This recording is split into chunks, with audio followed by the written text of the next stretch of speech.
He came home from Afghanistan missing his left leg and half his hearing, only to discover his own family had sold everything he owned and left him with nothing but a hospital bed and broken promises.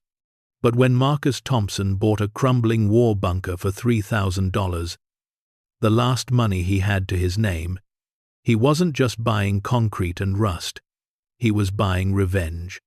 And what he found buried deep beneath that bunker would make him richer than every person who betrayed him combined.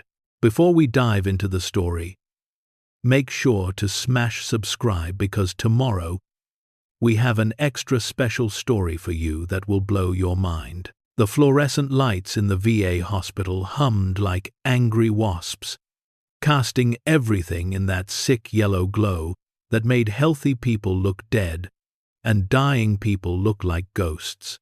Staff Sergeant Marcus Thompson lay in bed number 14, staring at the water-stained ceiling tiles, counting the holes where missing pieces had fallen away. 3 months he'd been here. 3 months since the IED outside Kandahar had turned his left leg into hamburger and his eardrums into confetti. 3 months of skin grafts and phantom pain and nightmares that smelled like burning diesel and copper pennies. The doctors said he was lucky. Lucky to be alive. Lucky to have survived with most of his parts intact. Lucky that the prosthetic technology was so advanced these days. They used that word, lucky, like it was supposed to make him feel better about waking up every morning to the reminder that a piece of him was buried in Afghan soil, mixed with the shrapnel from a roadside bomb that had been meant for the convoy behind him. Marcus had saved 4 lives that day. His quick thinking and faster reflexes had identified the IED before the convoy's lead vehicle could trigger it. He'd jumped out of his Humvee and was running toward the device when it detonated, close enough that the blast had taken his leg but far enough that it hadn't taken his life. The army had given him a Purple Heart and a Bronze Star with valor. His commanding officer had called him a hero. The local newspaper back home had run a front-page story about Millerville's own war hero coming home. But heroes, Marcus had learned, were only valuable when they were whole. He'd been dreaming about this day for weeks, the day he'd finally be discharged, finally go home, finally start putting his life back together. In his mind, he'd pictured walking up the front steps of his childhood home, seeing his younger sister Emma run out to hug him the way she used to when he came back from training exercises. He'd imagined sitting on the porch with his older brother Jake, drinking beer and talking about anything except war. Maybe even seeing Sarah, his ex-fiancée, who had promised to wait for him when he deployed 18 months ago. The letters from Sarah had stopped coming after his injury, but Marcus understood. War changed people. Distance changed people. Losing a leg definitely changed people. Maybe they could start over, take things slow, see if what they'd had was strong enough to survive what he'd become. Marcus swung his remaining leg over the side of the hospital bed and reached for the prosthetic, leaning against the nightstand. The physical therapist, a perpetually cheerful woman named Linda, who spoke to grown men like they were kindergartners, had shown him how to attach it dozens of times, but his hand still shook every morning when he strapped on the reminder of what he'd lost. The device was state-of-the-art, the doctors assured him, carbon fiber and titanium, with microprocessors that could adjust to different walking speeds and terrains. He'd be walking normally in no time, they said. Maybe even running eventually. They talked about it like losing a leg was something you just got over, like a bad cold or a failed relationship. Ready to blow this pop stand. Linda appeared in his doorway, clipboard in hand, that same bright smile plastered across her face. She'd been his physical therapist for 2 months, and Marcus was pretty sure she'd never met a tragedy she couldn't find a silver lining in. More than ready, Marcus said, standing up and testing his balance. The prosthetic felt alien beneath him, like walking on stilts, but he'd learned to hide the discomfort. Showing weakness only made people more determined to help you. And Marcus was tired of being helped. The ride to the bus station was courtesy of a volunteer driver named Roger, a retired veteran from Vietnam who'd lost 3 fingers to a mortar round and spent his golden years shuttling newer veterans around town. Roger didn't talk much, which Marcus appreciated. The radio played classic rock at low volume, and the van smelled like coffee and Old Spice. "Where you headed, son?" Roger asked, as they pulled into the Greyhound station. "Millerville," Marcus said. "Home." Roger nodded like he understood something Marcus didn't. "Good luck to you." The bus ride took 4 hours, winding through mountains and farmland that looked like postcards from a simpler time. Marcus dozed fitfully, jerking awake every time the bus hit a pothole or made a sharp turn. His phantom pain was acting up the ghost of his missing leg, sending electrical shocks up his spine, reminding him that some wounds never fully healed. When the bus pulled into Millerville's tiny station, Marcus felt his chest tighten with anticipation. The town looked exactly the same as it had when he'd left. The hardware store where he'd worked summers in high school, the diner where he'd had his first date with Sarah, the pharmacy where his mother had filled prescriptions for his grandfather's diabetes. Everything was smaller than he remembered, shabbier, like someone had turned down the color saturation on his memories. He caught a taxi to Maple Street, to the 2-story colonial with blue shutters where he'd grown up. The driver, a man with arms covered in faded tattoos, who kept glancing in the rearview mirror like he expected Marcus to snap at any moment, helped him get his duffel bag from the trunk. "You sure this is the right address?" the driver asked, looking at the house with concern. Marcus followed his gaze and felt his heart sink into his boots.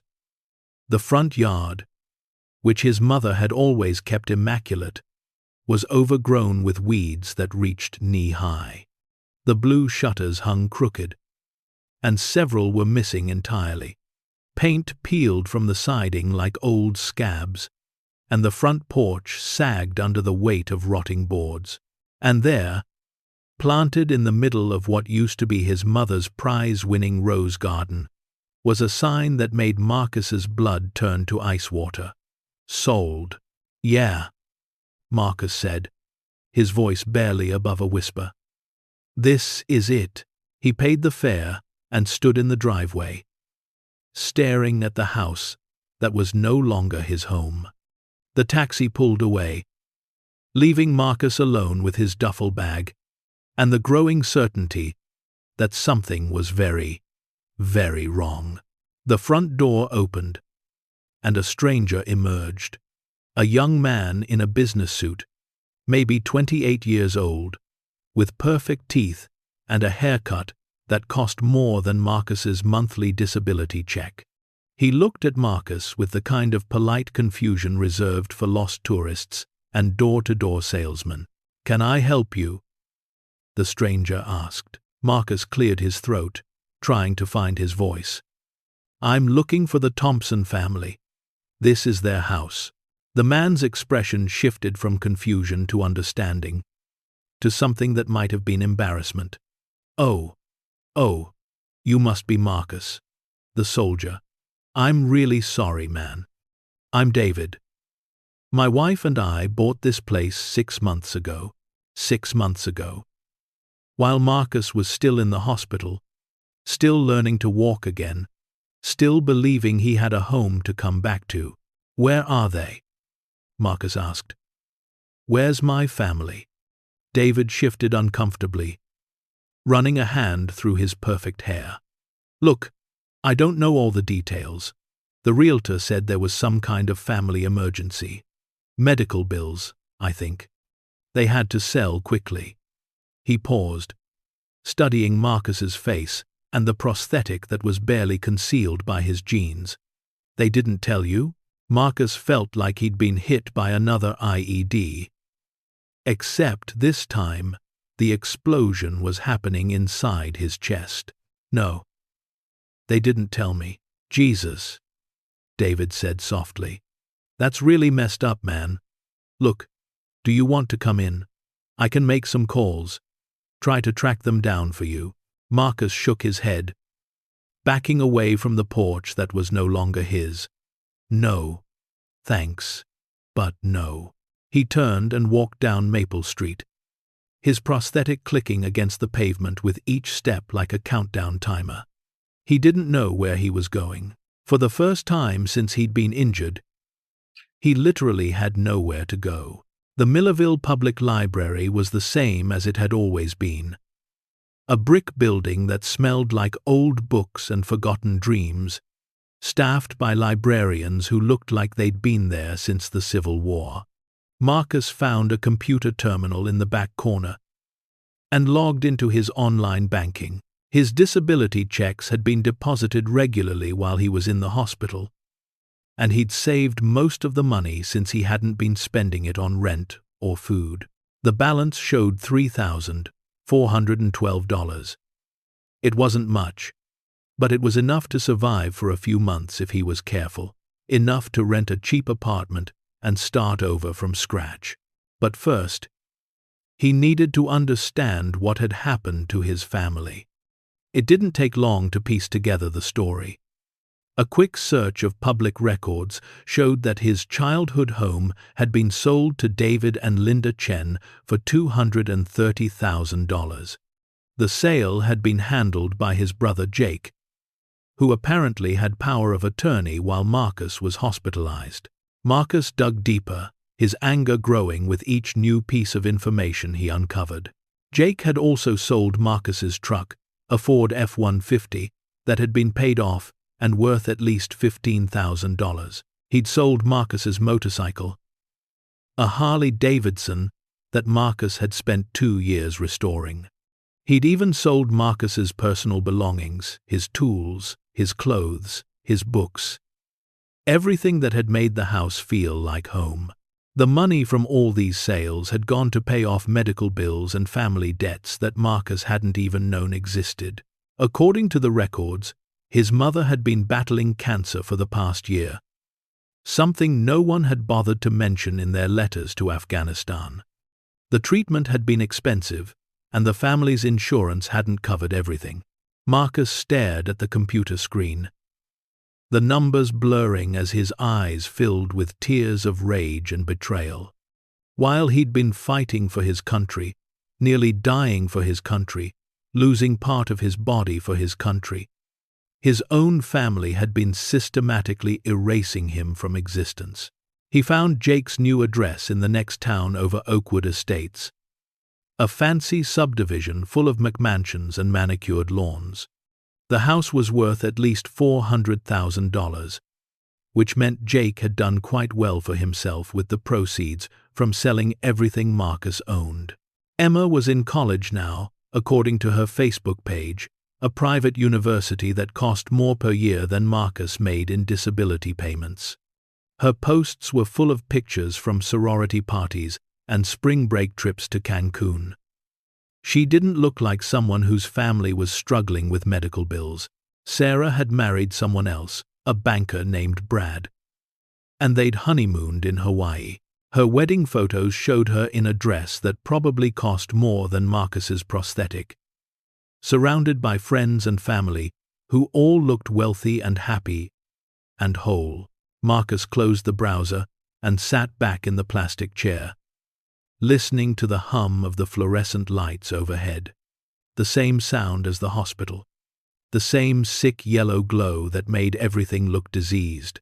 For a moment, he considered walking to the nearest bridge and jumping off.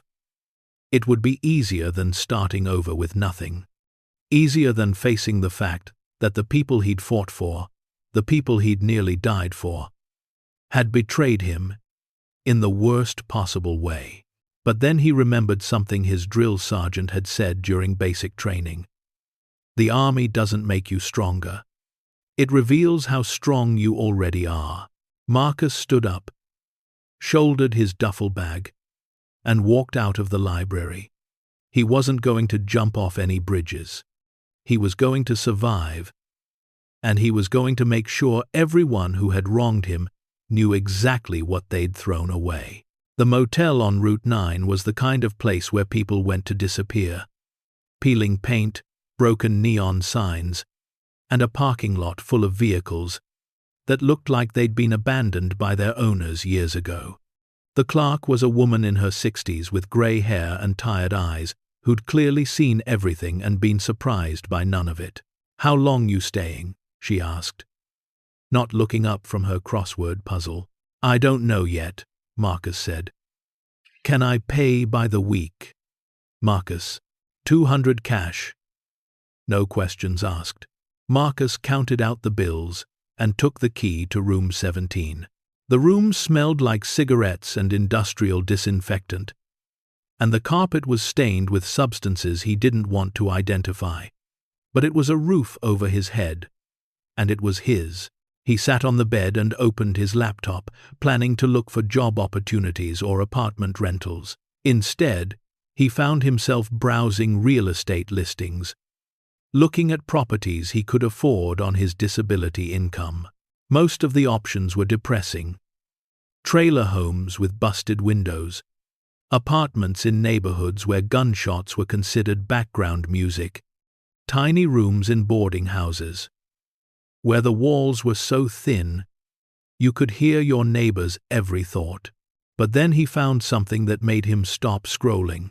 It was listed under commercial properties and described as former military installation, bunker complex, needs work. The asking price was $5,000, and the photos showed a concrete structure built into a hillside, surrounded by chain-link fence and decades of neglect. Marcus clicked on the listing for more details. The bunker had been built during the Cold War as part of the Civil Defense Program, designed to house local government officials in case of nuclear attack.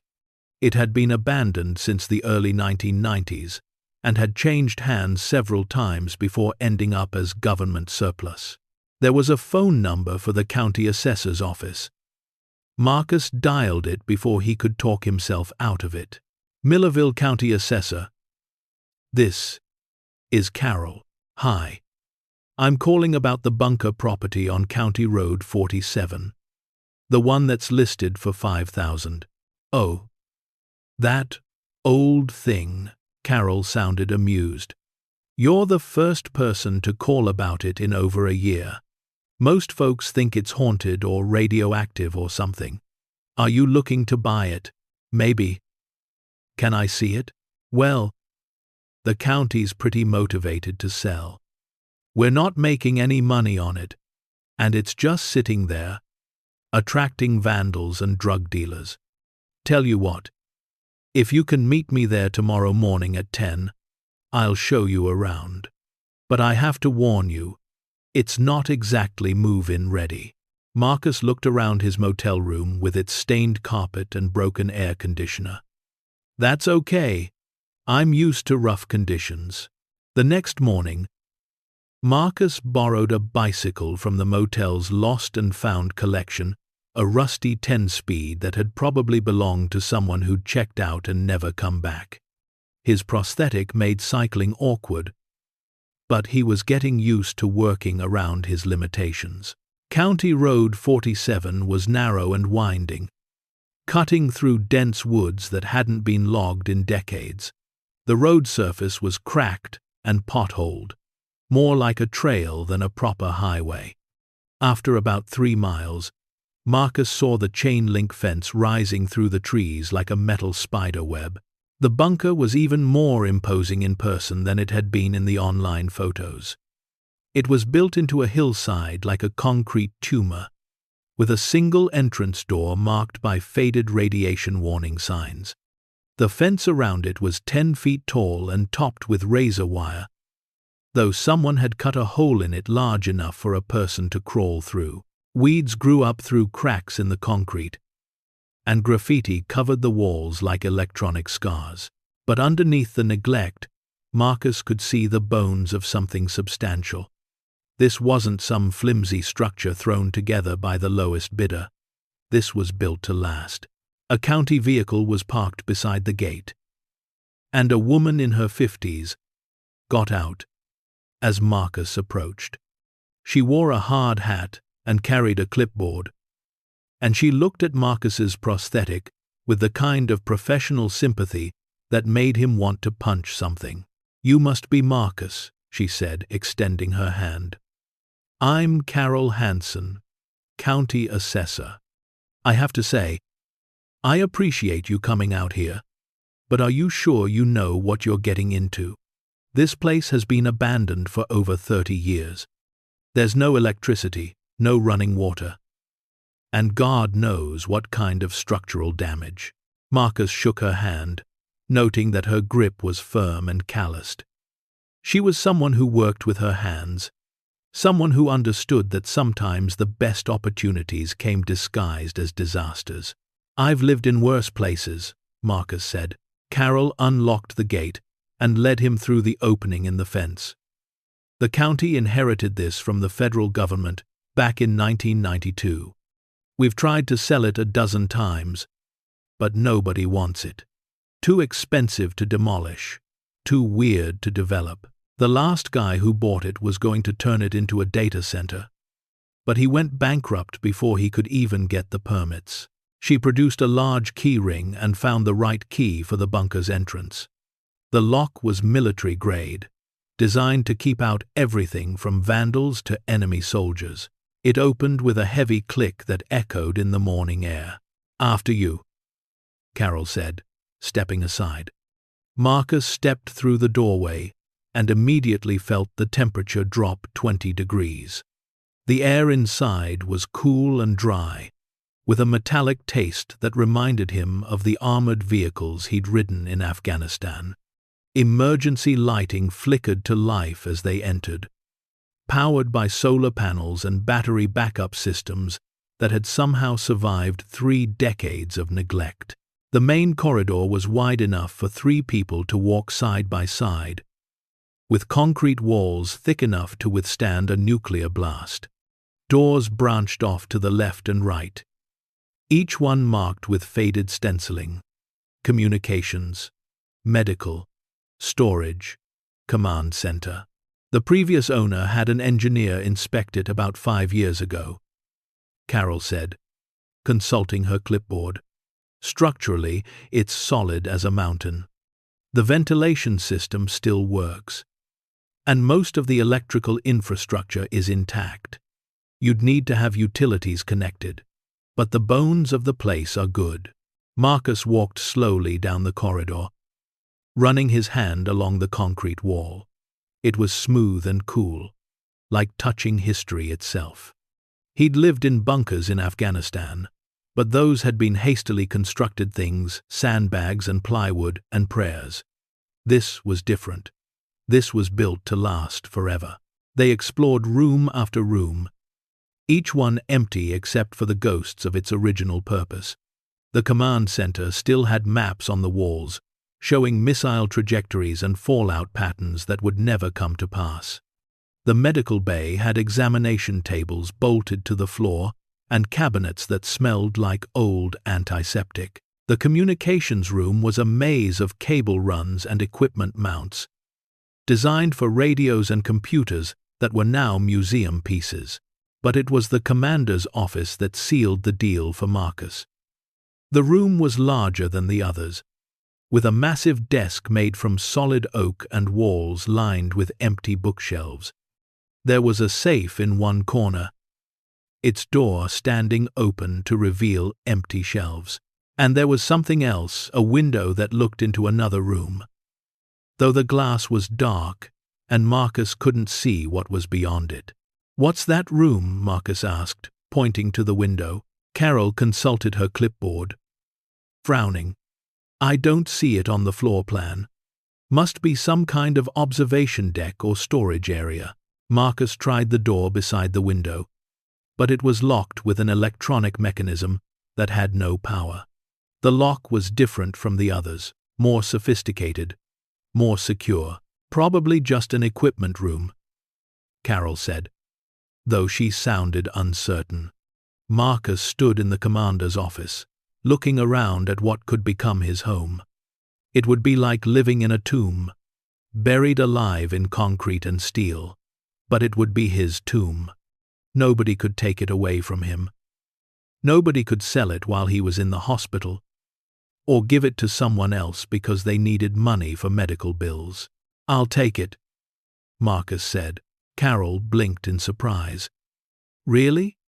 Just like that? Don't you want to think it over? Maybe bring a contractor to look at it?" "No. I want it." Marcus pulled out his checkbook, a relic from his old life that he'd somehow managed to keep through everything. 3,000. Right? Well, the asking price is 5. But Carol looked around the bunker, seeing it through Marcus's eyes. A place where someone could disappear from the world, where the past couldn't follow you. Tell you what, the county's been trying to get rid of this place for decades. 3,000 sounds fair. Marcus wrote the check, his hand steady for the first time in months. When he handed it to Carol, she looked at him with something like concern. "You sure about this? I mean, there's no neighbors, no cell phone service, no pizza delivery. It's going to be like living on another planet." Marcus smiled for the first time since he'd come home from the war. "Ma'am, I've been to Afghanistan. This is luxury."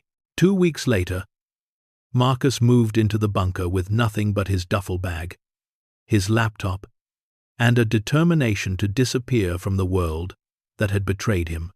He'd bought a generator, some camping equipment, and enough canned food to survive through a nuclear winter. The first night was the hardest. The bunker was completely dark after sunset, and the silence was so complete that Marcus could hear his own heartbeat echoing off the concrete walls. Every sound seemed amplified: the hum of the generator, the whisper of the ventilation system, the distant howl of wind through the trees above. He lay in his sleeping bag in the commander's office, staring at the ceiling and wondering if he'd made a terrible mistake. But when morning came and sunlight filtered down through the ventilation shafts, Marcus felt something he hadn't felt in months: peace. He was alone, but he wasn't lonely. He was isolated, but he wasn't abandoned. For the first time since his injury, he was exactly where he wanted to be. Marcus established a routine quickly. Wake up at 0600, just like in the army. Exercise in the main corridor, using his prosthetic to do modified push-ups and sit-ups. Eat breakfast while planning the day's projects. Then work, cleaning, organizing, exploring every corner of his new home. The bunker was larger than he'd initially realized. Beyond the main corridor were storage areas, equipment rooms, and passages that led deeper into the hillside. Some of the doors were locked with keys that Carol hadn't provided. Others were rusted shut and would require tools to open. Marcus made a mental inventory of everything he found. Furniture covered in dust, sheets, equipment that looked decades old but still functional, filing cabinets full of documents marked classified and top secret. Most of the paperwork was obsolete civil defense plans from the Cold War, evacuation procedures for a nuclear attack that never came. But reading through them gave Marcus a sense of the bunker's history, of the men and women who had worked here during America's most paranoid decade. He also found evidence that the bunker had been used more recently than anyone had realized. In one of the storage rooms, hidden behind stacks of old filing cabinets, he discovered modern camping gear, sleeping bags, propane stoves, battery-powered radios. Someone had been living here, hiding from something or someone. The gear was old, but not ancient, maybe 10 or 15 years old. The discovery made Marcus more curious about the locked rooms, especially the mysterious chamber beyond the commander's office window. He'd tried picking the electronic lock with tools he'd learned to use in the army, but the mechanism was beyond his current skill level. Whatever was in that room, someone had wanted to keep it very secure. On his 10th day in the bunker, Marcus was cleaning out one of the deeper storage areas when he found something that changed everything. Behind a wall of old equipment crates, hidden from casual view, was another door. This one wasn't marked on any of the floor plans Carol had shown him, and it wasn't locked, just stuck from decades of disuse. Marcus put his shoulder to the door and pushed. It gave way suddenly, sending him stumbling into a narrow corridor that extended deeper into the hillside. The air here was different, colder, drier, with a chemical smell he couldn't identify. Emergency lighting flickered to life as he entered, revealing a passage that stretched into darkness. The walls were lined with pipes and cable runs, and the ceiling was lower than in the main bunker.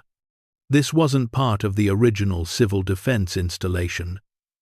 This was something else entirely. Marcus followed the corridor for about 50 feet before it opened into a larger chamber. His breath caught in his throat as the lights revealed what was inside. Equipment. Lots of equipment. Computers, communications gear, monitoring devices, and machinery he didn't recognize. All of it looked decades old but well maintained, as if someone had been taking care of it regularly. The setup was far more sophisticated than anything in the main bunker above, and in the center of the chamber, sitting on a raised platform like some kind of shrine, was the largest safe Marcus had ever seen. It was the size of a small room, with a door that looked like it belonged on a bank vault. The safe was surrounded by electronic monitoring equipment and warning signs in multiple languages. Whatever was inside, someone had gone to extraordinary lengths to protect it. Marcus walked around the safe, looking for some clue about what it contained, or who had built this hidden chamber. On the far side, bolted to the wall, he found a metal plaque, Project Deep Freeze. Authorized personnel, only violation of security protocols punishable by death. Marcus stared at the plaque, his mind racing. This wasn't just a civil defense bunker. It was something much bigger, much more secret. Something that had been hidden beneath layers of bureaucracy and misdirection. He spent the rest of the day exploring the hidden complex, cataloging everything he found. In addition to the main chamber with the safe, there were several smaller rooms containing more equipment, files, and supplies. One room looked like a laboratory, with chemical analysis equipment and specimen storage. Another contained communications gear that was decades more advanced than anything in the main bunker above. And in the deepest room, he found something that made him sit down hard on the concrete floor. A wall covered with photographs and documents related to military operations he'd never heard of. Operations with code names like Deep Freeze, Ice Storm, and Polar Night. The photographs showed soldiers in winter camouflage, aircraft he didn't recognize, and facilities that looked like they were built in Arctic conditions. Some of the faces looked familiar, not people he knew personally, but faces he'd seen in military publications or news reports. One photograph made Marcus's blood run cold. It showed a group of soldiers standing in front of a building that looked very much like the bunker he was now living in. But in the background of the photo, partially visible through a doorway, was what looked like the same massive safe he'd discovered in the hidden chamber. The photo was dated 1973, nearly 20 years before the bunker was supposedly decommissioned and sold to the county. Marcus realized that he hadn't bought an abandoned civil defense facility. He'd bought a secret military installation that had been used for operations so classified that they'd never been officially acknowledged. And whatever was in that safe, it was important enough that someone had built an entire cover story around the bunker to keep it hidden. As he sat in the deepest room of the hidden complex, surrounded by evidence of secrets within secrets, Marcus began to understand that his $3,000 investment might have bought him something far more valuable than a place to hide from his past. It might have bought him the key to someone else's future. And if the people who had betrayed him thought they'd thrown him away like garbage, they were about to learn just how wrong they were. The disabled veteran they'd discarded was now sitting on top of secrets that could change everything. And Marcus Thompson was just getting started. That night, Marcus lay in his sleeping bag staring at the concrete ceiling of the commander's office, unable to close his eyes. Every time he tried to sleep, his mind returned to the hidden chamber below, to the massive safe marked with warnings that promised death for unauthorized access, to the photographs of military operations that officially didn't exist. He'd stumbled onto something huge, something that powerful people had gone to extraordinary lengths to keep buried. The question wasn't what he'd found, it was what he was going to do about it. By morning, Marcus had made his decision. He wasn't going to pretend he'd never seen the hidden complex. He wasn't going to seal up that corridor and live his life in ignorance. He'd spent too many years following orders, trusting authority, believing that other people knew what was best for him. Those days were over. If someone had hidden secrets beneath his bunker, he was going to uncover every single one of them. Marcus started with what he knew. He spent the morning photographing every document, every photograph, every piece of equipment in the hidden chambers. He catalogued serial numbers, recorded dates, and made detailed notes about everything he found. His military training had taught him the importance of documentation, and if these secrets were as dangerous as they appeared to be, he wanted a record of everything. The photographs on the wall told a story that made Marcus's pulse quicken with each new detail he noticed. The soldiers in winter camouflage weren't just posing for publicity shots, they were geared up for combat operations.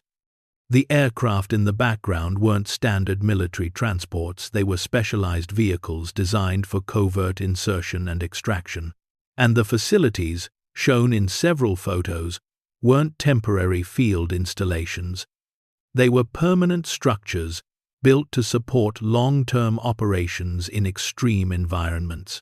One photograph showed a group of men standing around what looked like a communications array. But the equipment was unlike anything Marcus had seen during his own military service. The antenna configurations were wrong. The control panels, too advanced for the time period, indicated by the clothing and hairstyles of the personnel. Another photo showed a convoy of vehicles crossing what appeared to be Arctic terrain. But the trucks were modified with equipment Marcus couldn't identify. They looked like standard military transport vehicles from the outside. But there were additions, extra antenna mounts, specialized cargo compartments, and what appeared to be environmental control systems. The most disturbing photograph was one that had been partially burned, as if someone had tried to destroy it but hadn't finished the job. It showed the interior of what looked like a laboratory or medical facility, with people in hazmat suits working around equipment that reminded Marcus uncomfortably of the chemical warfare training he'd received in the army. Marcus photographed everything, then uploaded the images to a secure cloud storage account he'd created using an encrypted email service. If something happened to him, if the people who'd hidden these secrets decided he was a threat, at least there would be a record. But photographs were just the beginning. Marcus needed to understand the scope of what had been hidden beneath his bunker. And that meant systematic exploration of every passage, every room, every locked door in the complex. He started with the electronic lock on the chamber beyond the commander's office window. The mechanism was more sophisticated than anything he'd encountered during his military service. But Marcus had learned basic electronics repair out of necessity. When you were deployed in remote locations, you fixed things yourself or did without. The lock was powered by a separate electrical system that drew power from the bunker's main grid, but routed through isolation transformers and backup batteries. Someone had wanted to make sure this particular security system would function even if the main bunker lost power. Marcus traced the control cables back to a junction box hidden behind a false panel in the commander's office. Inside the junction box, he found documentation that made his hands shake as he read it. The electronic lock wasn't just a security device, it was connected to a monitoring system that recorded every attempt to access the secured area. According to the documentation, the system had been recording access attempts for over 30 years. And according to the log files Marcus found on a dusty computer terminal hidden in the junction box, someone had been accessing the secured area regularly until just 5 years ago. The last entry in the access log was dated 3 months before the bunker had been put up for sale by the county.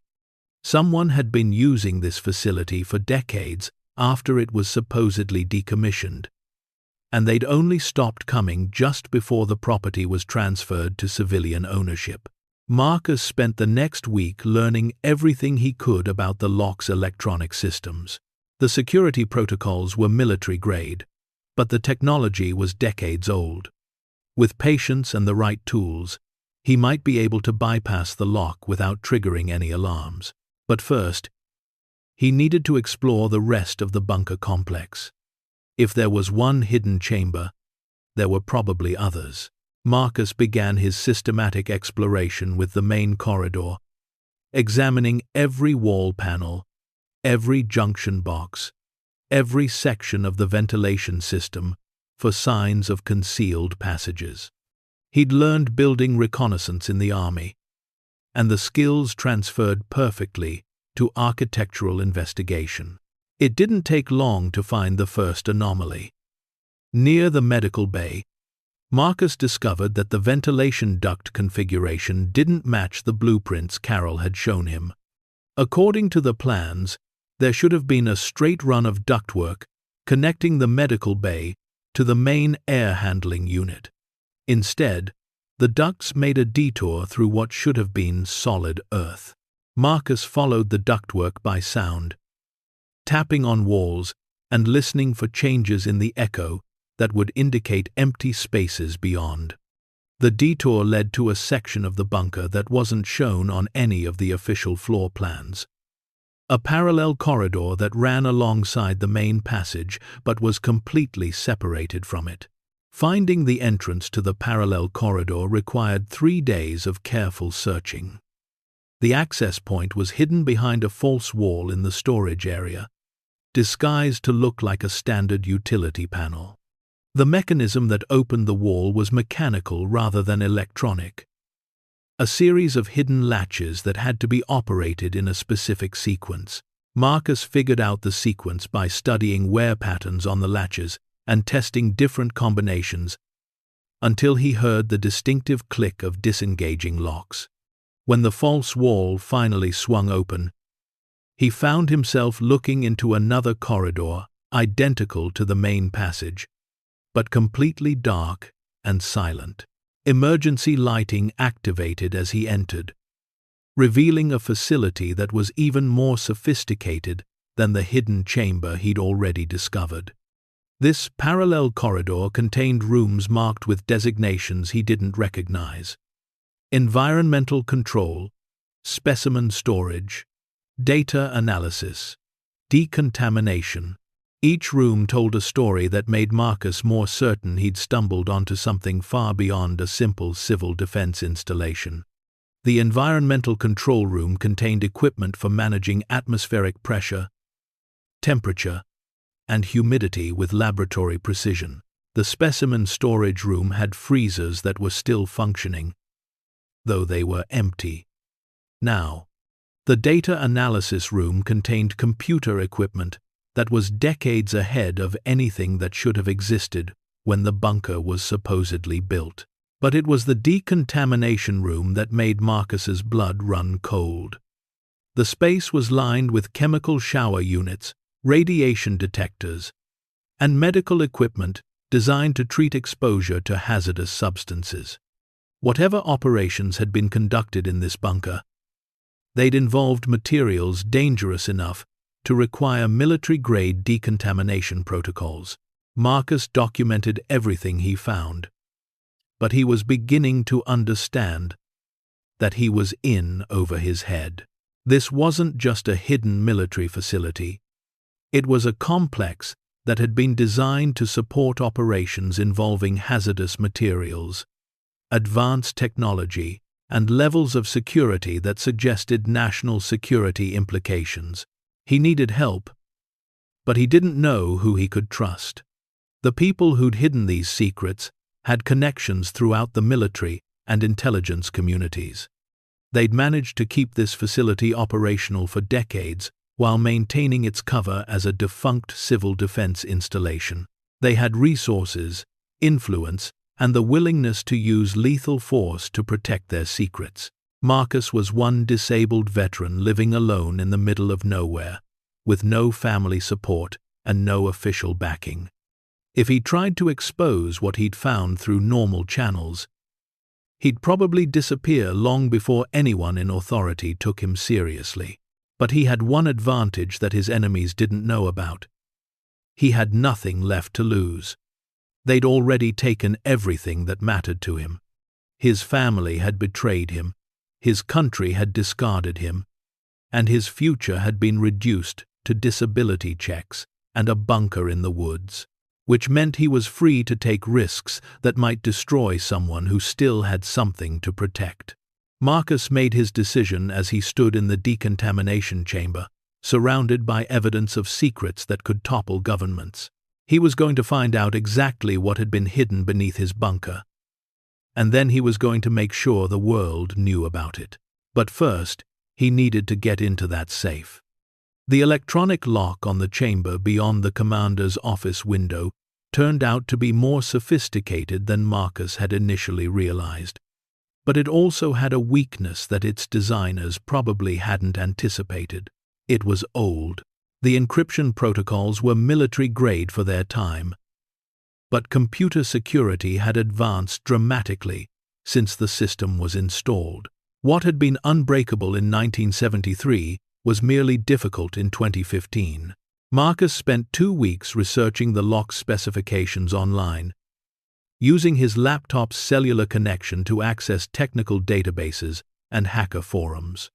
He learned that the system was based on an early version of public key cryptography that had since been superseded by more secure algorithms. More importantly, he learned that several security researchers had published papers describing vulnerabilities in the specific encryption implementation used by his lock. With the right software and enough processing time, it was theoretically possible to break the encryption and generate valid access codes. The software was available as open-source code from security research websites. The processing time was the bigger challenge. Breaking the encryption would require his laptop to run complex mathematical calculations for several days straight. Marcus set up the decryption program and let it run while he continued exploring the bunker complex. He'd found 2 more hidden areas since discovering the parallel corridor, and each new section revealed more evidence of the facility's true purpose. The third hidden area was accessed through a concealed hatch in the floor of the communications room. Below the hatch was a ladder that led down to a sub-basement level that wasn't shown on any of the building plans. The sub-basement contained what appeared to be a command and control center for operations that had nothing to do with civil defense. The walls were lined with maps showing locations around the world: military bases, research facilities, government installations, and sites that weren't marked but were indicated by numbered pins. The maps were annotated with handwritten notes in multiple languages, and many of the annotations referred to dates and events that Marcus recognized from military history. But some of the dates were wrong. Events that Marcus knew had happened in specific years were marked on the maps with dates that were months or even years earlier. It was as if someone had been planning or predicting military operations before they were officially authorized. The fourth hidden area was the most disturbing yet. Marcus found it by following power cables that led from the main electrical panel to a section of the bunker that should have been solid earth according to the building plans. The cables terminated at another concealed door, this one hidden behind a false section of concrete wall. Beyond the door was a workshop that looked like something from a science fiction movie. Workbenches lined the walls, equipped with precision tools, electronic testing equipment, and manufacturing devices that Marcus didn't recognize. But it wasn't the equipment that made his skin crawl. It was what the equipment had been used to create. What happens next will turn this night upside down, reveal a truth nobody expected, and remind us why sometimes the quietest voices carry the most power. Stay tuned to see what happens next. If you're enjoying the story, please like, share, and subscribe for more. Scattered around the workshop were prototypes and components for devices that looked like weapons, but weapons unlike anything Marcus had seen during his military service. They were sleek, compact, and incorporated technology that seemed decades ahead of standard military hardware. Some of the devices appeared to be communication equipment, but with capabilities far beyond normal radio systems. Others looked like surveillance gear designed for covert operations. And in a locked cabinet that Marcus managed to pry open, he found items that made his hands shake as he held them. Explosive devices so small and sophisticated that they could probably level a building while fitting in someone's pocket. Marcus photographed everything, but he was beginning to understand that he'd discovered more than just a hidden military facility. He'd found evidence of a black operations program that had been developing advanced weapons and surveillance technology for decades, using a cover story about civil defense to hide their activities from oversight. The scope of the deception was staggering. Someone had built an entire fake history around the bunker, complete with official documentation, public records, and government transfer papers. They'd maintained the charade for over 20 years, during which time they'd continued using the facility for operations that were so classified they didn't officially exist. And now Marcus Thompson, disabled veteran and unwitting property owner, was sitting on evidence that could expose the whole conspiracy. His laptop chimed, indicating that the decryption program had finished running. Marcus hurried back to the commander's office and checked the results. After 2 weeks of continuous processing, the software had successfully broken the encryption and generated a valid access code for the electronic lock. Marcus stared at the code displayed on his screen, a string of numbers and letters that would give him access to whatever lay beyond the bulletproof glass window. His finger hovered over the enter key, but he hesitated. Once he entered that code, there would be no going back. Whatever was in the secured chamber would change everything for him, for the people who'd hidden these secrets, and possibly for the country that had discarded him after he'd given everything in service to it. Marcus thought about his family, who'd sold his belongings while he was fighting for his life in a hospital bed. He thought about his fiancée, who'd married someone else while he was learning to walk again. He thought about a system that had promised to take care of its veterans, and instead had left him homeless and forgotten. He entered the access code. The electronic lock disengaged with a soft click, and the heavy door beyond the window began to swing open. Marcus walked around to the entrance of the secured chamber, his heart pounding with anticipation and dread. Inside was a room that looked like a cross between a bank vault and a museum. The walls were lined with filing cabinets, all of them secured with individual locks. Display cases contained items that ranged from military insignia to electronic devices to what appeared to be scientific specimens preserved in glass containers. But it was the far wall that made Marcus stop breathing entirely. Mounted on the wall like a trophy was a map of the United States, but not like any map he'd ever seen. This map was marked with hundreds of pins, each one connected to others by colored strings that formed a complex web across the entire country. The pins marked locations that Marcus recognized: military bases, government facilities, research installations, and major cities. But some of the pins marked locations that weren't supposed to exist. Secret facilities that weren't acknowledged by any government agency, research installations that didn't appear on any public records, and operation centers that were hidden beneath cover stories and false documentation. Marcus realized he was looking at a map of America's hidden infrastructure. The secret facilities, covert programs, and black operations that formed a shadow government, operating parallel to the official one. And according to the documentation he found in the filing cabinets, his bunker wasn't just connected to this shadow network. It was one of the primary control centers for coordinating activities across the entire system.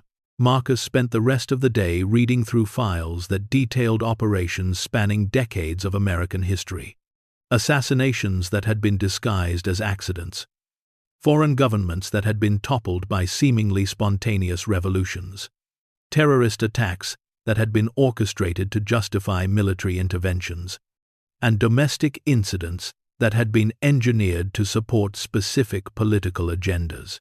The files contained evidence of crimes against humanity, violations of international law, and betrayals of the American people that went to the very heart of the government. But they also contained something else: bank account numbers, financial records, and asset lists that detailed the enormous wealth that had been accumulated through these illegal operations.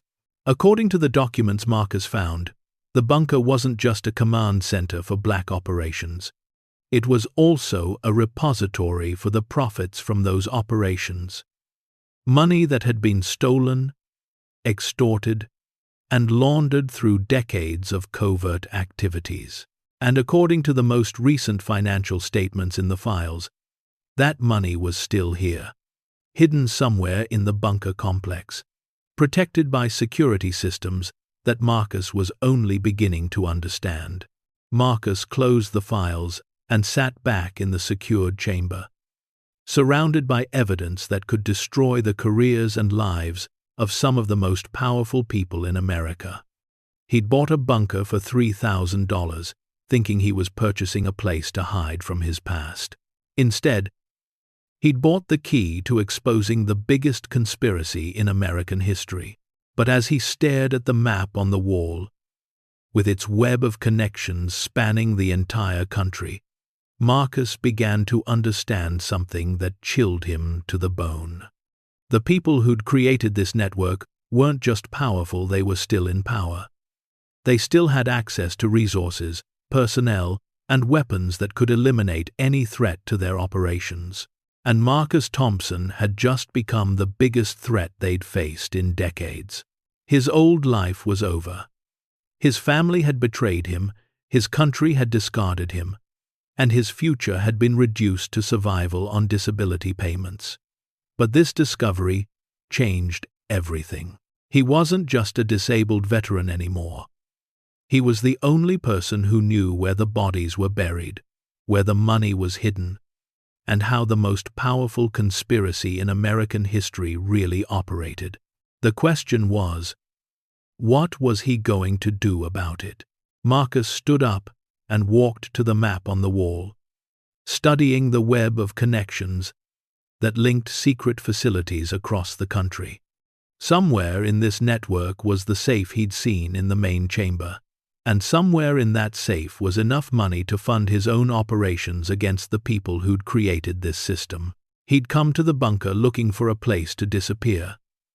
Instead, he'd found the tools he needed to make his enemies disappear. The disabled veteran they'd written off as damaged goods was about to become the most dangerous man they'd ever faced, because Marcus Thompson had nothing left to lose. And he'd just gained access to everything they'd hidden to protect. The war they'd started when they betrayed him was about to begin in earnest. And this time, Marcus had the weapons, the intel, and the motivation to win. Marcus spent the next 3 days studying every document in the secured chamber, mapping out the connections between the various operations, and trying to understand the full scope of what he'd discovered. The more he read, the more he realized that the conspiracy wasn't just about black operations or secret weapons development. It was about money. Vast amounts of money that had been siphoned from government budgets, skimmed from military contracts, and stolen from foreign aid programs over the course of decades. According to the financial records he'd found, the network of secret facilities had been used to launder money through a complex web of shell companies, offshore accounts, and legitimate businesses that served as fronts for illegal activities. The profits from arms sales to countries that were officially under embargo, the proceeds from drug seizures that were never reported to higher authorities, the payments from foreign governments for services that were never officially provided, all of it had been funneled through this system, and all of it had ultimately been stored in facilities like the one Marcus now owned. The documentation was meticulous, almost obsessively detailed. Someone had kept records of every transaction, every transfer, every deposit and withdrawal that had passed through the system. Marcus found spreadsheets showing the flow of money from dozens of different sources, all converging on a handful of storage facilities that were scattered across the country. His bunker, according to the records, was Storage Facility 7, and according to the most recent financial statements he could find, Storage Facility 7 contained assets worth approximately $250 million. Marcus stared at the number until his eyes burned. $250 million. Hidden somewhere in the bunker complex he'd bought for $3,000. But where? Marcus had explored every room, every corridor, every hidden chamber he'd been able to find. He'd seen the massive safe in the first hidden area, but that safe had been surrounded by monitoring equipment that was still active. If the money was in there, it was protected by security systems that would destroy the contents if anyone tried to force their way in. There had to be another cache, another hiding place that wasn't protected by the same level of security. The people who'd hidden the money would have needed access to it, which meant there had to be a way to retrieve it that didn't require bypassing military-grade security systems. Marcus returned to the financial records, this time looking for clues about the physical storage of the assets. Most of the documents dealt with electronic transfers and account balances, but buried in the paperwork, he found references to physical asset storage protocols and emergency liquidation procedures. According to these documents, the money wasn't stored in the heavily protected safe that Marcus had found. That safe contained operational funds, money that was needed for ongoing activities and couldn't be accessed without proper authorization from the network's leadership. The bulk storage, the $250 million in emergency funds, was hidden in what the documents called the vault. And according to the emergency procedures, the vault could be accessed without triggering any of the security systems that protected the operational funds. The vault was described as being located in Sub-Level 2, Section C, behind the primary load-bearing wall.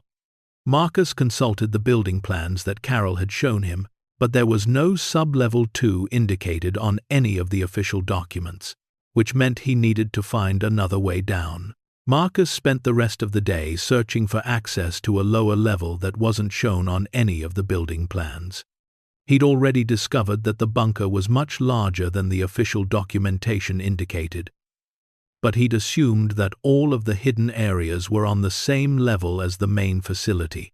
The breakthrough came when he was examining the ventilation system in the deepest part of the parallel corridor he'd discovered. The air ducts at the end of the corridor were larger than they needed to be for normal ventilation, and when Marcus crawled inside to investigate, he found that the ductwork contained a ladder leading down into darkness. The ladder descended for about 20 feet before ending at a hatch that opened into what was clearly a lower level of the bunker complex. Sub-level 2 was much smaller than the main level, consisting of only 3 rooms connected by a narrow corridor. But what it lacked in size, it made up for in sophistication. The first room contained computer equipment that was decades more advanced than anything Marcus had seen in the upper levels. Banks of servers hummed quietly in climate-controlled cabinets, their LED indicators blinking in patterns that suggested intensive data processing. Cables ran from the servers to communication equipment that included satellite uplinks, encrypted radio transceivers, and what appeared to be connections to the global internet backbone. Someone had been using this facility to monitor and control operations around the world, with access to communication channels and information networks that were beyond the reach of normal government oversight. The second room was clearly a living area, complete with sleeping quarters, a kitchen, and bathroom facilities. But this wasn't the sparse, utilitarian accommodation that Marcus would have expected in a military installation. This was luxury accommodation, with expensive furniture, high-end appliances, and amenities that suggested someone had spent extended periods living here in comfort. Personal items scattered around the living area told the story of recent occupation. Clothing in the closets, food in the refrigerator, books on the nightstand, all indicating that someone had been using this space as recently as a few months ago. But whoever had been living here had left in a hurry, abandoning personal possessions and leaving behind evidence of a hasty departure. It was in the third room that Marcus found what he'd been looking for. Section C was behind a wall that looked exactly like the load-bearing supports shown on the building plans. But when Marcus examined it closely, he discovered that the wall was actually a massive door. The mechanism that opened it was hidden behind a false electrical panel, and it took Marcus several hours of careful examination to figure out how it worked. When the wall finally swung open, Marcus found himself looking into a chamber that took his breath away. The vault was the size of a large warehouse, with walls lined floor to ceiling with storage containers. But these weren't military surplus crates or industrial storage units. These were custom-built containers designed specifically for storing currency, with climate control systems, security seals, and identification tags that indicated their contents. Marcus walked slowly through the vault, reading the tags on each container. Emergency Fund Alpha, $50 million, mixed denominations. Emergency Fund Beta, $75 million, sequential bills. Emergency Fund Gamma, $125 million. International currencies, $250 million. Exactly as the financial records had indicated. But that wasn't all. Additional containers held precious metals, gemstones, bearer bonds, and property deeds for assets around the world. There were gold bars stacked like building blocks, diamond collections that sparkled under the vault's LED lighting, and documents that represented ownership of everything from Swiss bank accounts to Caribbean real estate. Marcus picked up one of the bearer bonds and examined it. The document was issued by the U.S. Treasury and had a face value of $1 million. It was essentially cash in paper form. Whoever held it could redeem it for full value, no questions asked. And there were hundreds of similar bonds stacked in neat piles throughout the vault. The total value of everything in the vault was probably closer to $500 million than the $250 million indicated in the financial records. Someone had been very conservative in their estimates, or the cash had grown significantly since the last official accounting. Marcus sat down hard on a crate full of gold bars and tried to process what he'd found. He'd gone from homeless veteran to owner of one of the largest hidden treasures in American history in the space of a few weeks. The money in this vault was enough to buy a small country, or at least enough to buy the kind of influence and protection that would make him untouchable. But as he stared at the walls lined with containers full of stolen wealth, Marcus began to understand why the money had been hidden and why the people who'd accumulated it had never spent it. This wasn't just money. It was evidence. Every bill, every bond, every gold bar in the vault was proof of crimes that went to the very heart of the American government. The serial numbers on the currency could be traced back to specific thefts from government accounts. The bearer bonds were issued through programs that had been used to fund black operations.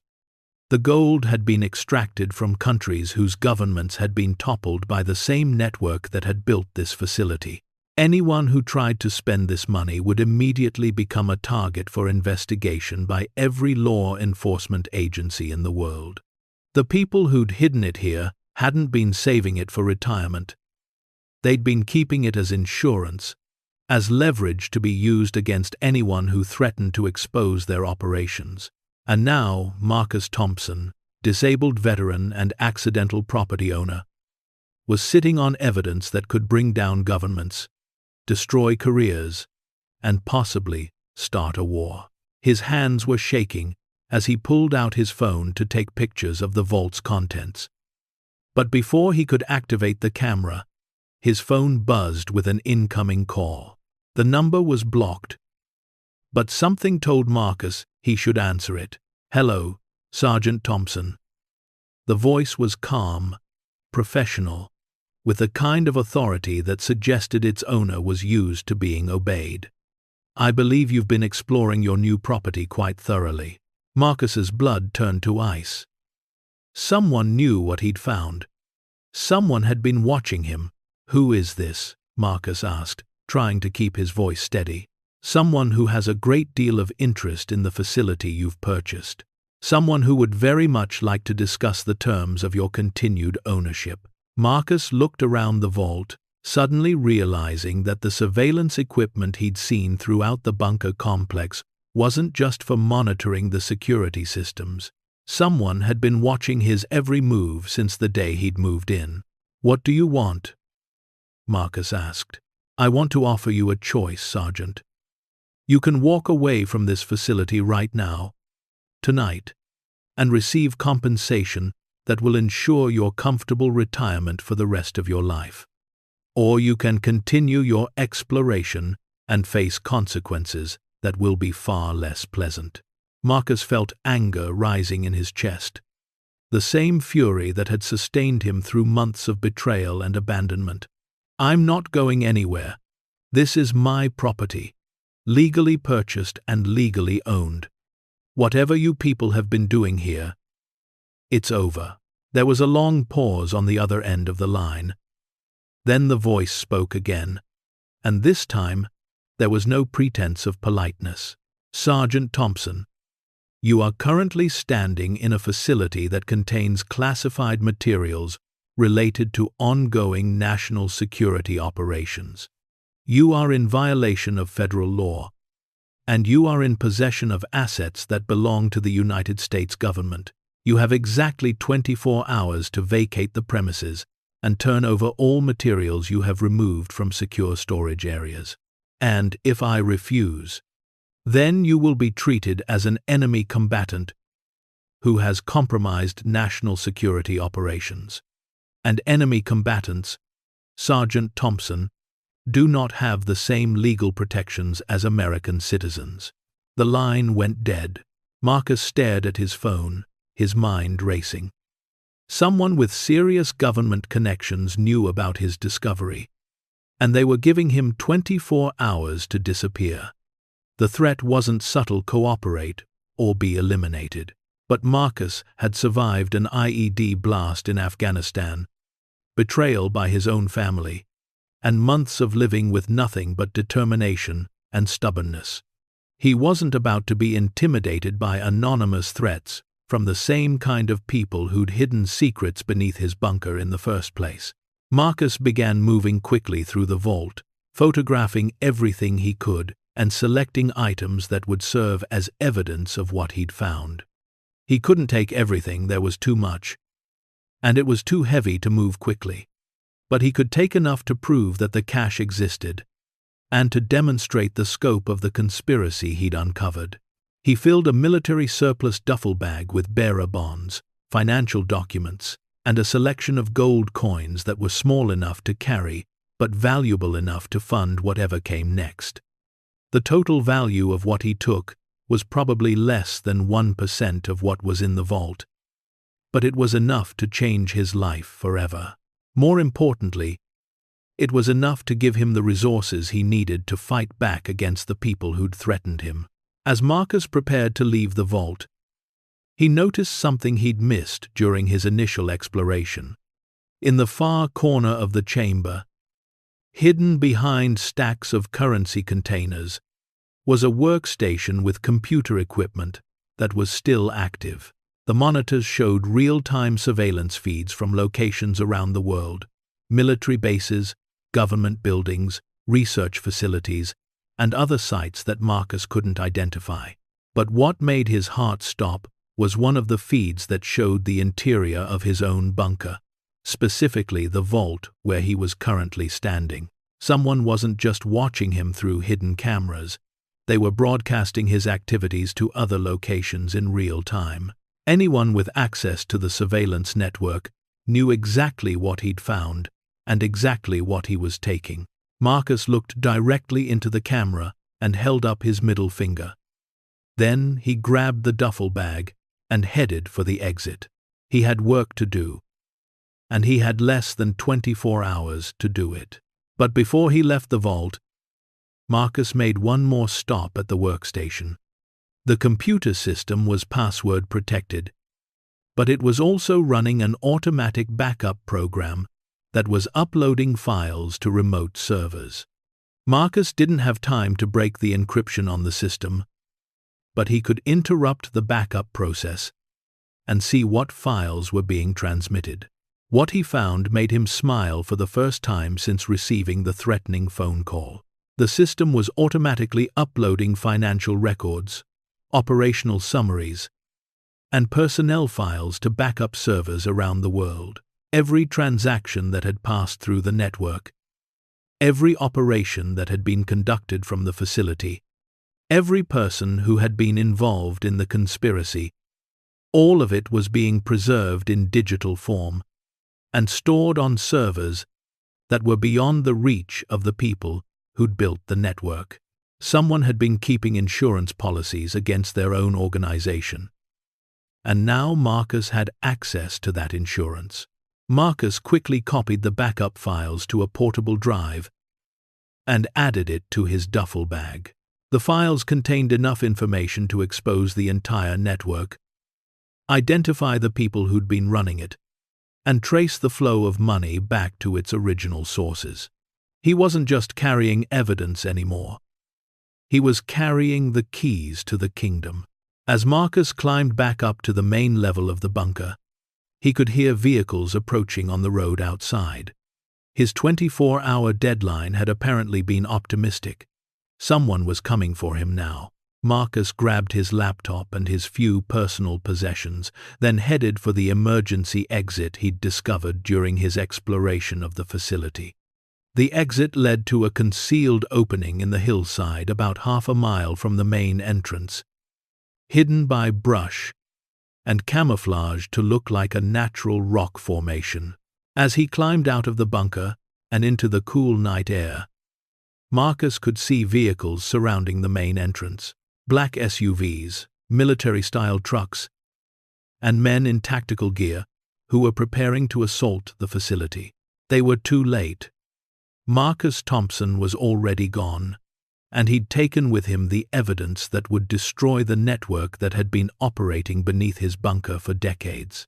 But as Marcus made his way through the woods toward the motorcycle he'd hidden near the emergency exit, he realized that his real problems were just beginning. The people who'd built the network weren't going to give up easily. They had resources, connections, and a willingness to use lethal force to protect their secrets. They'd already demonstrated that they were willing to threaten a disabled veteran who'd legally purchased property without knowing what was hidden beneath it. Now that Marcus had their money and their files, they were going to come after him with everything they had. But Marcus had advantages that his enemies didn't know about. He'd been trained by the U.S. Army to operate in hostile territory with minimal resources. He'd survived combat operations that had killed other men, and he'd been betrayed by people he trusted, which had taught him that the most dangerous enemies were often the ones who pretended to be on your side. Most importantly, Marcus had nothing left to lose and everything to gain. The people who'd threatened him had already taken everything that mattered to him. Now they'd given him access to the resources he needed to take everything that mattered to them. The war between Marcus Thompson and the Shadow Network was about to begin. And for the first time since he'd lost his leg in Afghanistan, Marcus felt like he was fighting for something that was worth the risk. As he started his motorcycle and disappeared into the darkness, Marcus was already planning his next move. He had evidence of the biggest conspiracy in American history, enough money to fund his own operations, and the skills to stay hidden while he planned his counterattack. The disabled veteran they'd tried to intimidate was about to become the most dangerous enemy they'd ever faced, because Marcus Thompson had just gone from victim to hunter, and he was carrying enough firepower to bring down the entire network. The people who'd hidden their secrets beneath his bunker had made one fatal mistake. They'd underestimated the man they were trying to destroy. And that mistake was going to cost them everything. Marcus rode through the night, the duffel bag strapped to his back, containing more wealth than most people would see in a lifetime. The weight of it was nothing compared to the weight of what he now knew that his $3,000 bunker purchase had uncovered the largest theft in American history, and that powerful people would kill to keep it secret. He didn't head for a motel or a safe house.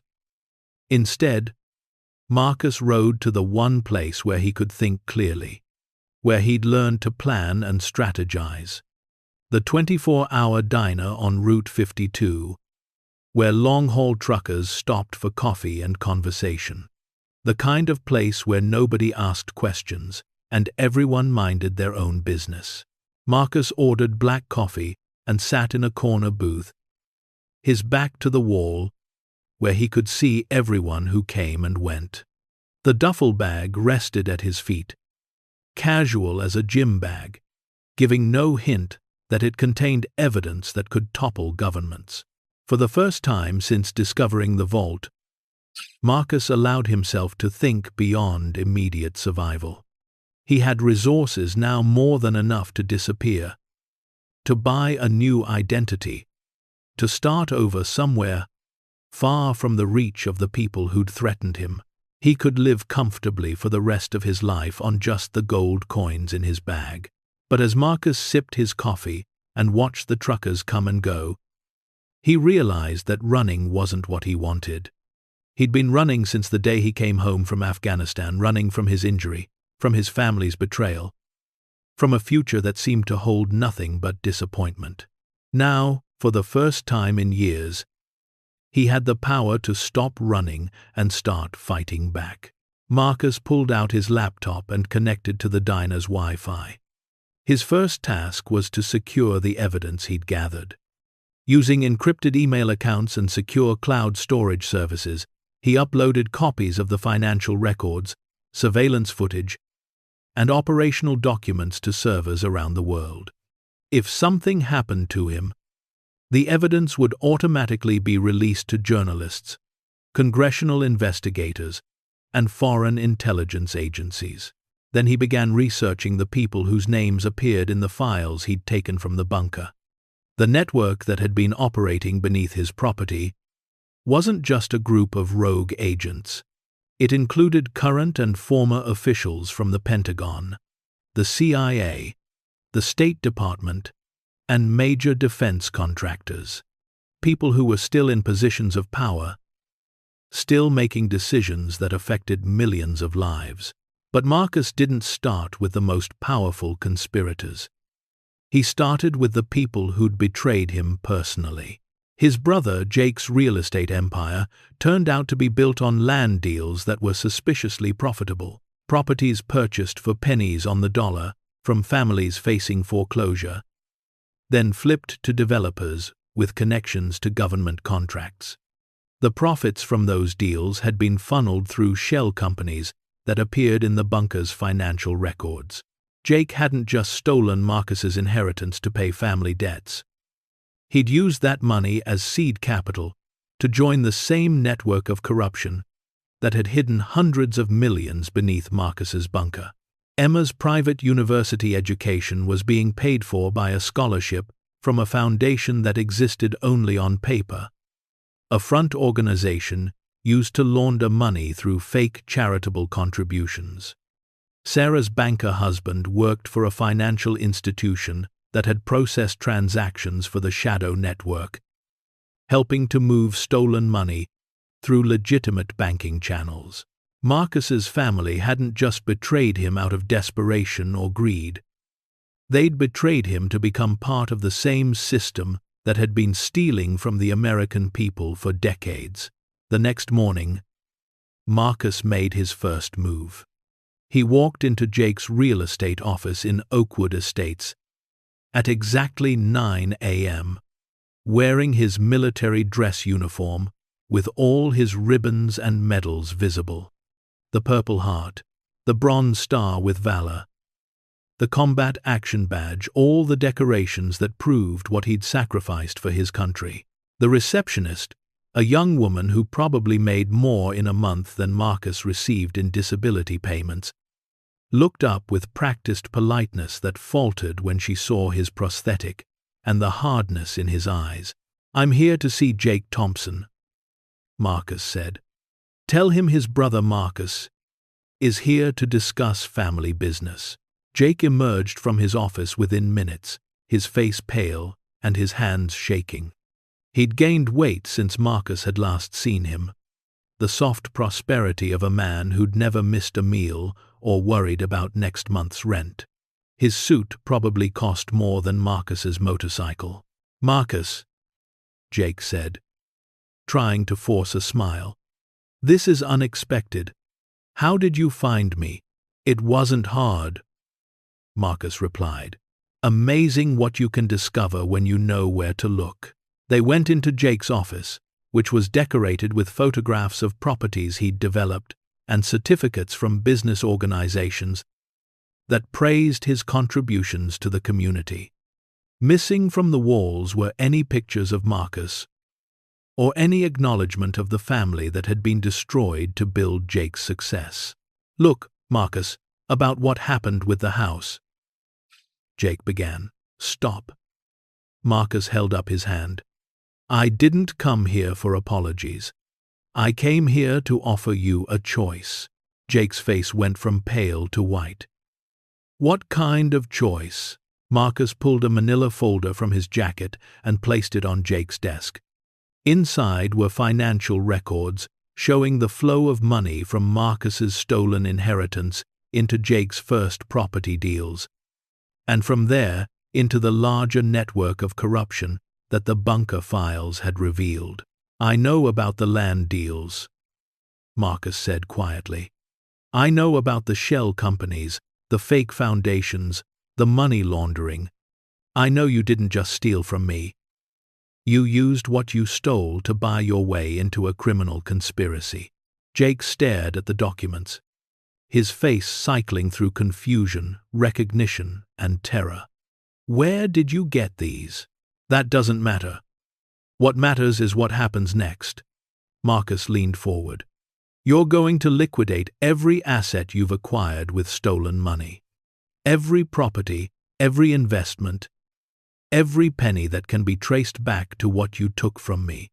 You're going to donate it all to organizations that help homeless veterans.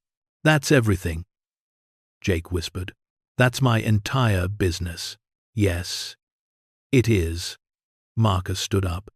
And if you refuse, these documents go to the FBI, the IRS, and every news organization in the state, along with evidence that will send you to federal prison for the rest of your life. Jake was quiet for a long time, staring at the papers that detailed his crimes. Finally, he looked up at Marcus. How long do I have? 30 days. And Jake? Marcus paused at the door. When you're done giving away everything you stole, I want you to remember something. The brother you betrayed while he was fighting for his country, he survived, and he's stronger than you ever imagined. Marcus's next stop was Emma's university, where his sister was studying business administration on her scholarship from the fake foundation. He found her in the student union, surrounded by friends who wore designer clothes and talked about spring break trips that cost more than most people's annual salaries. Emma saw him approaching and excused herself from her friends, meeting him at a table near the coffee shop. She looked nervous, guilty, like someone who'd been expecting this confrontation for months. Marcus, I'm so glad you're okay, she began. We tried to find you after you sold everything I owned? Marcus interrupted. After you used my inheritance to pay for debts I didn't know existed? Emma's eyes filled with tears. But Marcus felt no sympathy. He'd learned to recognize the difference between genuine remorse and manipulative self-pity. We didn't have a choice, she said. Mom was dying. The bills were crushing us. You had choices. Marcus said. You could have called me. You could have asked for help. You could have explained the situation instead of just taking everything and leaving me homeless. He placed another manila folder on the table between them. But that's not why I'm here. Emma opened the folder and found documentation of her fake scholarship, the foundation that didn't exist, and the criminal network that had been funding her education. Her face went white as she realized the implications. I didn't know, she whispered. I swear, Marcus, I didn't know where the money was coming from. Maybe you didn't. But you know now. Marcus stood up. You have two choices, Emma. You can withdraw from this university immediately, return every penny of scholarship money you've received, and enroll in a state school that you'll pay for with student loans like everyone else. Or you can stay here and explain to the federal agents who'll be investigating this foundation why you thought you deserved money that was stolen from the American taxpayers. Emma stared at the documents, tears streaming down her cheeks. This will ruin everything. My friends, my sorority, my future. Your future was built on stolen money, Marcus said. I'm giving you a chance to build a real one. The confrontation with Sarah was the most satisfying of all. Marcus found her at the country club where she and her banker husband were members, playing tennis with other couples who'd never worried about money or wondered where their next meal would come from. She looked exactly the same as she had when he'd deployed, blonde, beautiful, and completely shallow. Marcus waited until her tennis match was over, then approached her at the club's restaurant, where she was having lunch with friends who looked like they'd stepped out of a catalog for wealthy suburbanites. Hello, Sarah, Marcus said. sitting down at her table without being invited. Sarah's face went through the same cycle of emotions that Jake's had: surprise, recognition, and growing terror as she realized that Marcus wasn't the broken veteran she'd expected him to become. Her friends excused themselves quickly, sensing the tension at the table. Sarah was left alone with the man she'd promised to marry, the man she'd abandoned while he was learning to walk again. "Marcus," she said, her voice barely above a whisper. "I didn't know you were back." "I've been back for months," Marcus replied. "Long enough to discover some interesting things about your husband's bank." He placed a folder on the table. This one, containing evidence of Brad's involvement in the money laundering operation that had processed payments for the Shadow Network. Bank records showing suspicious transactions, coded communications with offshore accounts, and financial reports that had been falsified to hide the movement of stolen money. "Brad's been helping criminals steal from the American government," Marcus said. "The bank he works for has been processing payments for black operations, arms deals, and drug money. The house you live in, the car you drive, the lifestyle you enjoy, it's all paid for with blood money." Sarah stared at the documents, her perfect manicured hands shaking. "This can't be true. Brad would never." "Brad's been doing it for years," Marcus interrupted. "The question is, did you know?" "No," Sarah said quickly. "I swear, Marcus, I never knew anything about this." Marcus studied her face, looking for signs of deception. But he saw only the same weakness that had made her abandon him when his injuries made him less than perfect. She wasn't evil, just selfish and shallow. "Then you have a choice to make," Marcus said. "You can turn in your husband and testify against the network he's been helping, or you can go down with him when the whole system collapses." Sarah's perfect composure finally cracked. She began crying, mascara running down her cheeks, the carefully constructed image of the wealthy banker's wife dissolving into something pathetic and broken. "What do you want from me?" she sobbed. "I want you to remember that the man you threw away because he wasn't perfect anymore, he survived, and he's about to bring down everyone who thought they were untouchable." Marcus left Sarah crying at the country club and drove to his final destination, the small cemetery where his parents were buried. He hadn't visited their graves since coming home from Afghanistan, too angry and hurt to face the memory of people who'd raised him to believe in honor and integrity. Now he stood at their headstones, the duffel bag at his feet containing more wealth than they'd seen in their entire lives. His father had been a factory worker, his mother a nurse. They'd lived paycheck to paycheck, sacrificing for their children, believing that hard work and honesty would eventually be rewarded. They died before seeing what their children had become: one a criminal, one a willing victim of corruption, and one a disabled veteran who'd been abandoned by everyone he'd trusted. "I'm sorry it took me so long to come here," Marcus said aloud, not caring if anyone heard him talking to the dead. "I was angry at everyone, including you, for raising me to believe in things that didn't seem to matter anymore." He knelt beside the headstones, his prosthetic clicking against the stone. "But I understand now.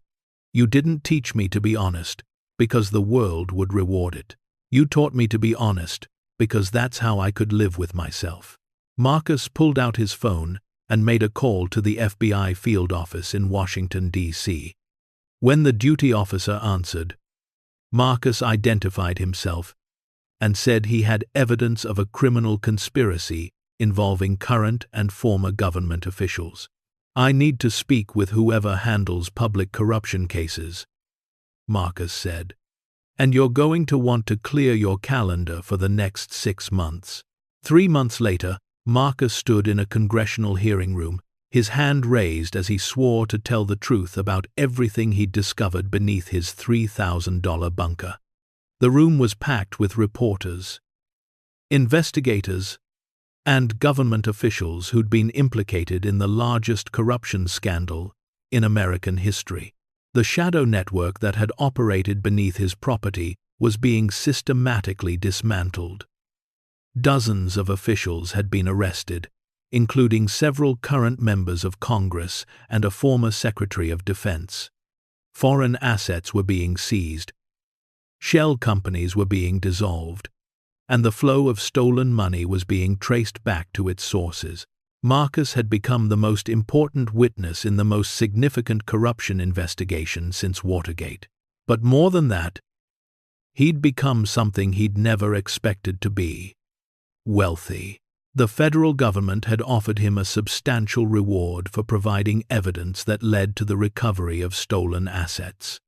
But Marcus had negotiated something better than money. He'd negotiated control over how the recovered funds were distributed.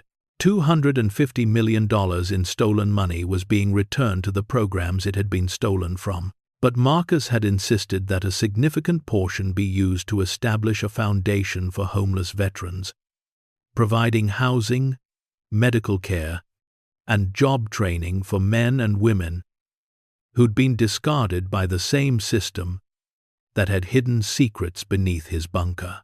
Jake had followed through on Marcus's ultimatum, liquidating his real estate empire and donating the proceeds to veterans organizations.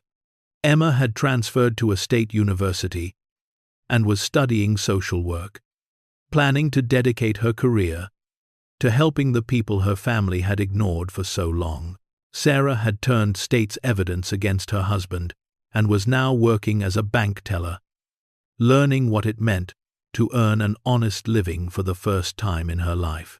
As Marcus finished his testimony and walked out of the hearing room, he was approached by a reporter from the Washington Post who'd been covering the scandal. "Sergeant Thompson," the reporter said, "do you have any regrets about exposing this network? You could have taken the money and disappeared. You could have lived like a king for the rest of your life." Marcus paused at the steps of the Capitol building, looking up at the dome that represented the ideals his parents had taught him to believe in. The ideals he'd fought for in Afghanistan, the ideals that had been corrupted by the people he'd exposed. "Ma'am," Marcus said, "I didn't fight in Afghanistan so I could come home and get rich off stolen money. I fought so this country could be the kind of place where theft and corruption get exposed, not rewarded." He looked back at the hearing room where his testimony was still making headlines around the world. "Besides, I didn't lose anything by exposing this network. I gained something much more valuable than money." "What's that?" the reporter asked. Marcus smiled, the same smile that had carried him through months of rehabilitation, betrayal, and discovery. "I gained the knowledge that sometimes the people who try to destroy you are actually doing you the biggest favor of your life." 6 months later, Marcus stood in the main corridor of his bunker, but it looked nothing like the abandoned facility he'd first purchased. The concrete walls had been painted bright white, the floors polished to a shine, and the rooms converted into living quarters for homeless veterans who were rebuilding their lives. The bunker had become the Marcus Thompson Veterans Recovery Center, providing housing, counseling, and job training for men and women who'd been failed by the system they'd served. The massive vault where hundreds of millions in stolen money had been hidden was now a workshop where veterans learned trades that would help them support themselves. The command center where conspiracy had been planned was now a classroom where former soldiers studied for their GEDs.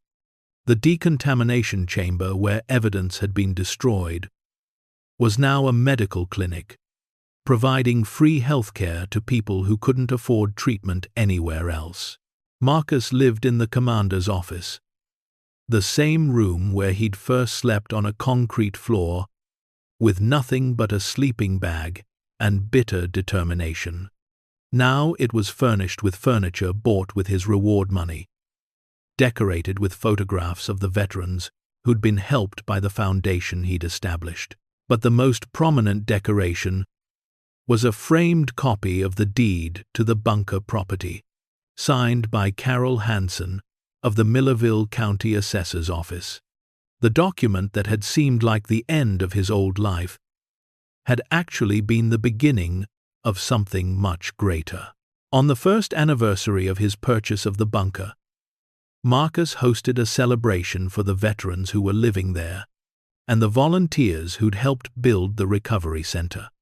More than 200 people attended, including some of the FBI agents who'd investigated the conspiracy, journalists who'd covered the scandal, and politicians who'd supported the legislation that had created funding for veteran assistance programs. During his speech that evening, Marcus talked about the journey from betrayal to redemption, from isolation to community, from despair to hope. He talked about the importance of transforming obstacles into opportunities, of using pain as fuel for positive change. "I came to this bunker thinking I was buying a place to hide from the world," Marcus said, standing in the same corridor where he'd once walked alone, angry and abandoned. "Instead, I found a place where I could change the world." He looked out at the crowd of faces, veterans who'd been given second chances, volunteers who'd found purpose in service, officials who'd learned that fighting corruption was more valuable than enabling it. "A year ago, I thought my life was over. I'd lost my leg, my family had betrayed me, and I had nowhere to go but down." Marcus paused, emotion thick in his voice. But sometimes the darkest moments in our lives are actually the beginning of our brightest chapters. The crowd rose to their feet, applauding not just Marcus but the proof that redemption was possible, that betrayal could become strength, that even the most broken people could rebuild themselves into something stronger than they'd ever been before. As the evening wound down and the last guests departed, Marcus walked through the bunker one final time before going to bed. The facility hummed with quiet activity, veterans studying for exams, counselors reviewing treatment plans, staff members preparing for the next day's programs. Marcus stopped at the memorial wall he'd installed in the main corridor, lined with photographs of veterans who'd died homeless, forgotten by the system they'd served. Their faces reminded him every day why the work he was doing mattered, why the pain he'd endured had been worth it. At the center of the memorial was a plaque that read, "To the men and women who served their country with honor and were failed by the people they trusted, your sacrifice was not in vain." Below that, in smaller letters, was a quote that had become Marcus's personal motto: "Sometimes, the people who betray you are actually showing you the path to who you were meant to become." Marcus Thompson had learned that the deepest wounds could become the source of the greatest strength, that the worst betrayals could lead to the most meaningful victories, and that sometimes losing everything was the first step toward finding what you were really meant to have. The disabled veteran who'd been thrown away by his own family had become the founder of one of the most successful recovery programs in the country. The man who'd been betrayed by everyone he trusted had built a new family from the people society had forgotten. And the soldier who'd thought his war was over had discovered that his most important battle was just beginning the fight, to prove that every life has value, every person deserves a second chance, and every betrayal contains the seeds of redemption for those brave enough to plant them. Anyone can choose to transform their deepest wounds into their greatest strengths, if they're willing to do the hard work of turning pain into purpose, betrayal into wisdom, and loss into the foundation for something greater than they ever imagined possible. As Marcus turned off the lights in the memorial hallway and headed to his quarters, he passed the framed photograph of the bunker, as it had looked the day he'd first seen it. Abandoned, forgotten, worthless in the eyes of everyone who'd looked at it before him. Now it was home to dozens of people who'd been just as abandoned and forgotten. The worthless bunker had become priceless, just like the worthless veteran who'd transformed it. Because Marcus Thompson had learned the most important lesson of his life. Sometimes, what the world throws away is exactly what the world needs most. You just have to be brave enough to see the potential that others have given up on. The man who'd bought a bunker for $3,000 and found $250 million in stolen money had discovered something even more valuable than wealth. He'd found his purpose, his strength, and his proof that every ending is actually a beginning in disguise. The end. Up next, 2 more incredible stories that will remind you why the human spirit is unbreakable. Click to discover how ordinary people overcome extraordinary betrayal. And don't forget to subscribe if you believe that every setback is just set up for the greatest comeback of your life.